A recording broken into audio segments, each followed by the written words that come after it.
If you're shrewd enough to push past the tourist crowds at Monte Carlo Casino, you'll enter the real Monaco, where your neighbors are multi-billionaires or one of the other 9,000 native Monegasques who form this tiny nation's soul. Now, your new homeland spans just 2 square kilometers, but you'll discover a hidden world beneath the streets, private elevators whisking you past the 48,000 daily workers who keep this rarefied ecosystem running.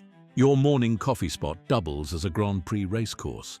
Your local bank specializes in fortunes that dwarf national budgets. And every step you take costs a fortune, because at 100,000 euros per square meter, you're walking on some of Earth's most valuable real estate.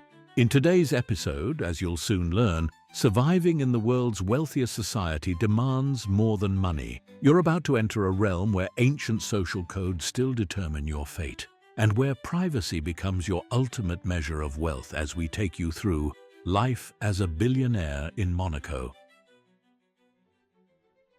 Forget everything you've seen on Instagram. Monaco isn't just another playground for the wealthy. It's the world's most densely populated sovereign state, where 38,400 people are compressed into a mere 2.08 square kilometers. Living in Monaco means existing within a space smaller than New York's Central Park, where nearly every inch serves multiple purposes. The same streets that host Formula One races during the Grand Prix become your daily commute route. The famed Monte Carlo Casino isn't just a tourist attraction, it's a constant reminder of how this peculiar society began, when Prince Charles III and the Blanc family transformed a place once known as Les Spelugues, or Den of Thieves, into the world's most exclusive address. The true daily routine here defies expectations. While tourists flood the principality, many of Monaco's wealthiest residents remain virtually invisible. They navigate a complex network of underground passages and private entrances, moving between the 48,000 workers who commute daily from France and Italy to keep this miniature world functioning. The privileged few who call Monaco home, those 9,486 native Monegasques, are actually a minority in their own country, outnumbered by French, Italian and British residents. The unwritten rules of Monte Carlo form an invisible but impenetrable social barrier. Starting with the casino itself, that iconic symbol of Monegasque wealth, a peculiar decree still stands. Monegasque citizens are prohibited from entering the gaming rooms unless they're employees. This centuries-old rule, established in 1869 when casino profits first eliminated citizens' income tax, symbolizes the careful balance between privilege and restriction that defines life here. Monaco's isolation is both geographical and deliberate. Bordered by France on 3 sides and the Mediterranean on the 4th, this microstate exists as a sovereign nation, but depends entirely on French defense. The princely family, the Grimaldis, has ruled this territory since 1297, maintaining autonomy through careful diplomatic maneuvering. Yet even with all their power, they're bound by the same physical constraints as everyone else. The shortest coastline of any state at just 3.83 kilometers. When over 30% of the population are millionaires and real estate prices reach 100,000 euros per square meter, privacy becomes the ultimate luxury. The wealthy here aren't trapped by lack of means, but by the very exclusivity they sought. They've traded unlimited space for unparalleled security and tax benefits, creating what might be the world's most expensive gated community. But there's a darker side to this gilded cage, one that goes beyond the glittering facade of the casino and the perfectly manicured Japanese gardens. Because in Monaco, the true price of admission isn't just measured in euros, it's measured in something far more valuable. Here, even a modest apartment costs more than most islands. The hidden fees begin with the social insurance taxes. Employers pay between 28% and 40% of gross salary, while employees contribute another 10% to 14%. Add to that a 20% VAT on goods and services. Yet, these visible costs are merely the entry fee to a far more intricate financial game. To maintain Monaco's status as a tax haven, the principality actively discourages foreign corporations, imposing a steep 33% tax on company profits unless they can prove 3/4 of their turnover is generated within Monaco's borders. The real estate game operates by its own Byzantine rules. Unlike traditional property markets, Monaco's space constraints mean that even billionaires must wait for opportunities. New developments are rare and fiercely contested. The recent Anse du Portier project, Adding just 6 hectares of land reclaimed from the Mediterranean represents one of the few expansion possibilities in a nation that can't grow outward. French citizens, who make up the largest nationality group at 28.4% of the population, must still pay French income taxes unless they resided in Monaco before 1962. For others, maintaining tax residence requires careful documentation of their presence in the Principality, a golden cage that demands constant attendance. Native Monegasques, only 21.6% of the population, are a protected class. The naturalization process is so selective that even after years of residence, many of Monaco's wealthiest inhabitants remain permanent residents rather than citizens. The government actively maintains this balance, ensuring the Principality doesn't simply become a passport of convenience for the ultra-wealthy. By 2024, the Financial Action Task Force placed Monaco under increased monitoring for money laundering concerns. This heightened scrutiny adds another layer of complexity for residents, who must navigate increasingly stringent financial regulations while maintaining their privacy. Yet despite these costs, or perhaps because of them, Monaco's allure persists.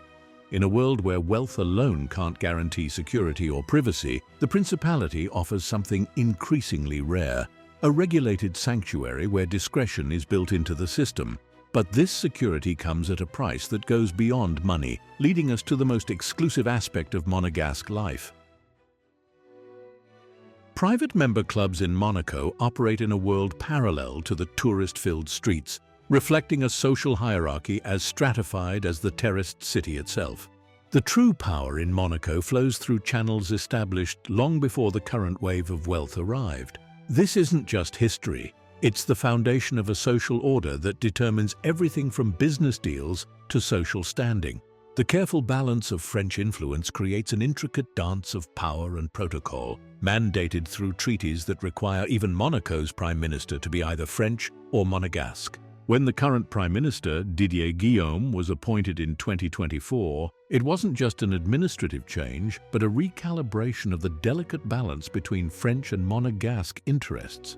The distinction between old and new money in Monaco isn't just about wealth. It's about understanding unwritten codes that govern everything from business to social life. True influence often lies with those who understand that Monaco is more than a tax haven. It's a complex ecosystem where French magistrates hold key judiciary positions. The real power meetings don't happen in boardrooms, but in venues steeped in history, like the Monte Carlo casino. The seemingly archaic rule prohibiting citizen gambling exemplifies the Monaco Protocol, a set of unwritten social rules that govern life in the Principality. In Monaco, ancient social structures coexist with modern wealth in unique ways. The Société des Bains de Mer de Monaco, which owns the Grand Casino, still operates in the original building the Blanc family constructed, while new developments worth billions emerge from the Mediterranean. Yet even these new projects must conform to the Principality's established order, where the prince's word can halt or accelerate development at will, as demonstrated when Prince Albert II reversed his father's ban on high-rise development. The social strata here aren't measured just in wealth. Monaco hosts both the world's highest GDP per capita at more than $185,000 and the world's lowest poverty rate. What matters more is understanding the invisible lines that separate those who merely live in Monaco from those who belong to its inner circles. This distinction becomes critically important when dealing with the darker aspects of life in the Principality. The invisible staff world that keeps Monaco running is staggering in scale, and for regular locals, surviving in Monaco means adapting to extraordinary circumstances. The native Monegasques have witnessed their homeland transform from a modest principality into the world's most expensive real estate market. They live in a paradox. Citizens of the world's wealthiest nation per capita, yet often overshadowed by the international ultra-wealthy who now dominate their homeland. When conflicts arise between the powerful, there's literally nowhere to escape due to Monaco's extreme density. The same person you're feuding with might live in your building, frequent your favorite restaurants, or dock their yacht beside yours in Port Hercules. Social politics in Monaco operate under intense scrutiny. The Principality's size means that maintaining privacy requires elaborate measures. Even Prince Albert II himself had to publicly apologize in 2015 for Monaco's World War II role in deporting Jews and resistance fighters, demonstrating how past actions continue to influence present-day social dynamics. Every mistake, every misstep, every social slight is magnified by proximity and permanence. The stakes of these social games become apparent when examining what happens to those who lose their fortune. Monaco's strict financial regulations mean that financial troubles can quickly escalate into social exile. Without the means to maintain the lifestyle, or, more importantly, the tax status that justified their presence, fallen elites often face a stark choice: leave voluntarily or be pushed out. Perhaps most intriguing is the pretender phenomenon. The pressure to maintain appearances is intense in this concentrated ecosystem of wealth. The Principality's banking system specializes in private banking and wealth management, creating an environment where financial appearances can be maintained long after the reality has changed. Yet Monaco's small size makes it nearly impossible to maintain such pretenses indefinitely. Living in Monaco means existing within a complex web of financial, social, and political pressures, all concentrated within a space smaller than New York's Central Park. But even these pressures pale in comparison to the challenges facing the next generation of Monegasque residents, who must grapple with forces that threaten to reshape their pristine enclave forever. Young billionaires are increasingly questioning the value of Monaco's traditional constraints. In a world of remote work and digital assets, the Principality's physical limitations feel more restrictive than exclusive. The crypto wealth invasion represents just one facet of this challenge. While Monaco's banking system has traditionally specialized in private banking and wealth management services, the rise of digital assets threatens this established order. What Monaco is hiding from the world is its struggle to evolve. Despite attempts to diversify into services and small, high-value-added, non-polluting industries, the Principality remains heavily dependent on its traditional banking and tourism sectors. The battle between tradition and change plays out daily. While Monaco maintains its position as a tax haven, it faces increasing pressure for transparency and regulation.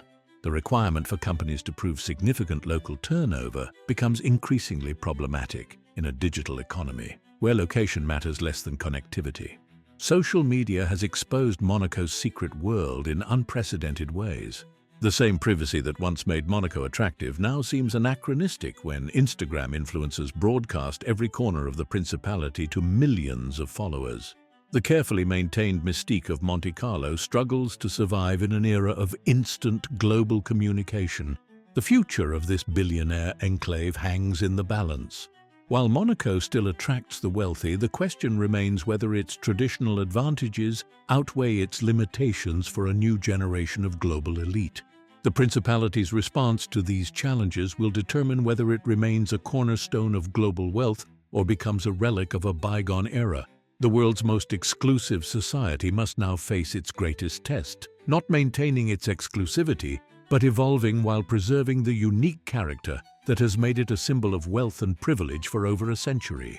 With that said, I'd love to see you in the comments. Have you been to Monaco before? Or would you like to? I can't wait to hear your thoughts below, so leave a sentence or two. And thanks for joining me for another episode of Sir Luxury Travel. Ta-ta. Until the next episode.